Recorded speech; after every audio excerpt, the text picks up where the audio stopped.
So I'm sitting here on the front porch watching my lab, who's a little bit over a year old, and he is just fixated on these carpenter bees that are flying around. And he's trying his best to catch one of these, and I think he'll be sorry if he does, but he doesn't quite understand.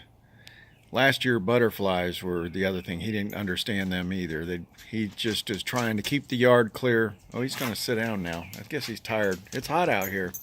Black dog out there in the sun. But anyways, it's kind of interesting watching him.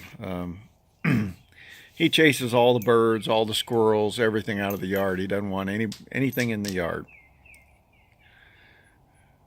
And he gets very fixated. It's hard to break his mind. You really can't. He just, once he takes off, he's gone. He'll chase it all the way through a couple neighbors' yards, and then eventually he comes back. He realizes, yep, I can't get it, and he'll just come back home. But anyways, these carpenter bees are really active. In fact, I've noticed my carpenter bee trap up here. Let me show you.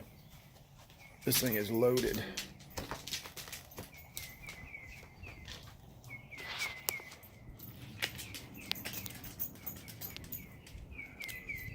Again, I'm outside, so it's hard for me to see.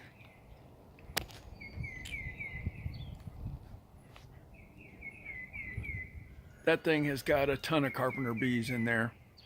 And it's really important for you to capture these things, because look what they do to your wood. I gotta take my glasses off. See that hole right there? That's a carpenter bee that made a nest. So you string these things up every few feet. In fact, here's another one.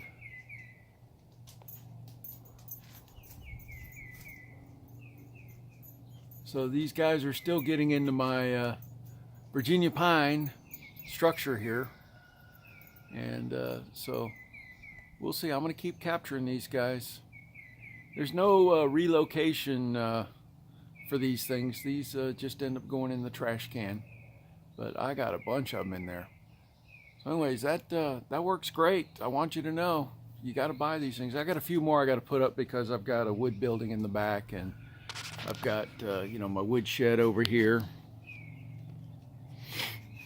So I need to put a few more traps out because that's definitely doing the trick. Anyways, you got to keep an eye out for this stuff, because these bees will damage the heck out of your wood. We're going to be staining this stuff. I've got it. Did I lose it? No. All right, good. Every once in a while I push a button on the phone, don't mean to, but we're going to be pressure washing my shed. And not really pressure washing. We got to put this wood brightener on there because the bottom part of the shed is discolored from splashing. And we'll do the same thing on these posts up here for this front. And then I've got to put this really nice stain. I think it's Cabot is what I typically use, and it lasts a long time, especially on vertical surfaces.